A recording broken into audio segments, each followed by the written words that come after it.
Hello mga amisis, nandito ngayon tayo sa Laura's World at i-share namin dito ang tip under app review pa rin po na ating mga episodes related sa Globe One po, no? So ang tip po natin na i-share ay paano po malaman yung data left or yung subscription nyo kung kayo ay bumili ng promo. So may mga ilan po nagtatanong paano daw po makikita. So pagka-open nyo po ng app, hanapin nyo lang po yung account na gusto nyong tingnan. Nandun na po yung data kung may load po kayo. Kung wala pong load yan, nakalagay po na buy again, parang ganon, no? So ito po, tulad nito, yung nag-load po ako, meron po itong usage as of September 21. Ito po yung araw ngayon.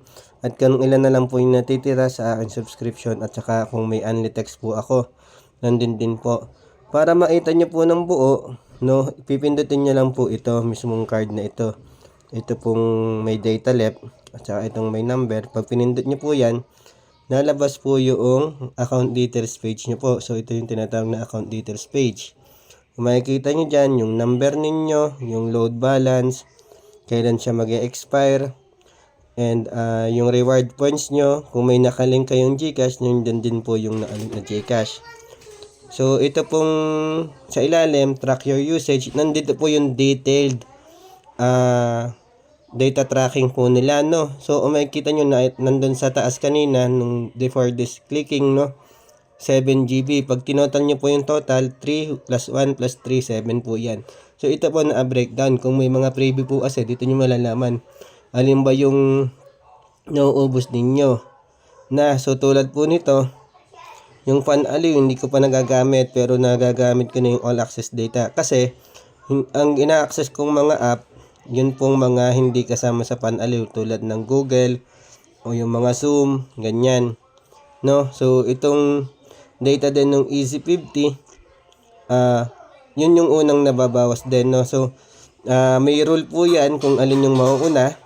So, tulad nyan, ang nauuna is yung mga data na na outside dun sa preview nyo. So kung nag-YouTube po ako, nababawas din yun sa Panaliw. Ganun po yun, no. So may mga quick din po dito sa pagbili ng mga promo. So makikita nyo sa ilalim, may shop promo din. Tapos po yung rewards points nandyan din. May dito na buy load entry point, kasi nga 3.5 pesos na lang yung load ko, no. So yung ito namang TM Fun Rewards dito, talagang naka lang yan, naka lutang lang yan dyan, quick access po yan.